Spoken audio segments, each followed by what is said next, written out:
मागच्या खुर्चीवर बसून मी नाटकं बघायचो. मनात कुठेतरी वाटायचं की या रंगमंचावर मला माझं नाटक त्या ठिकाणी मला करता आलं पाहिजे.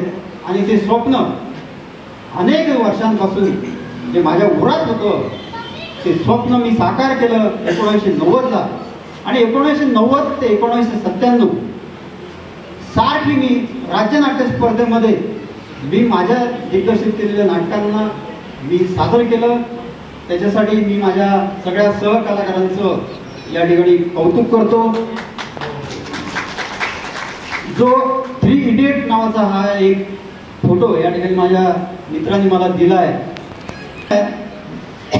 ज्यांनी बालगंधर्व नाट्य संस्थेची बुलढाण्यामध्ये स्थापना केली आणि ती नावारूपाला आणली आणि गेली 10 वर्ष 1 दशक त्यांनी नाटकं गाजवली. विविध नाटकांमध्ये त्यांनी कामंसुद्धा अनेक कलावंतांना त्या नाटकांमध्ये त्यांनी घेतलं आणि नवोदित कलाकार त्यांना रंगमंचावर येण्याची संधी दिली. हे 3 वेडे होते आणि त्या 3 वेड्यांमध्ये मी एक वेडा होतो. तर त्याची आठवण हा 1990 मधला फोटो आहे.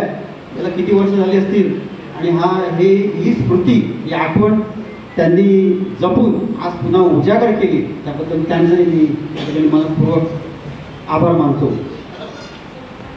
खरं म्हणजे पहिले गुरु शालेय जीवनामध्ये कलेच्या क्षेत्रामध्ये माझे देशमुख सर, नाट्य क्षेत्रामध्ये माझे गुरु स्वर्गीय बाबासाहेब काटीकर जे माझ्या लग्नामध्ये सुद्धा होते. माझे लग्न 1991ला झालं. त्या लग्नाला एका दूरगामी असं त्या खेड्यामध्ये नदी पार करून त्या ठिकाणी ते जावं लागत होतं. त्यावेळेस डोंगेश्वरचा पूल झालेला नव्हता. सुरा काकोडा आणि माझे सासूरवाडी तर त्या एवढ्या वयामध्ये सुद्धा ते माझ्या लग्नामध्ये त्या पूर्ण दिवसभर माझ्या सोबत होते. अतिशय प्रेम वडिलांसारखं त्यांचं माझं होतं. कालांतरानं नोकरी लागली 97 मध्ये.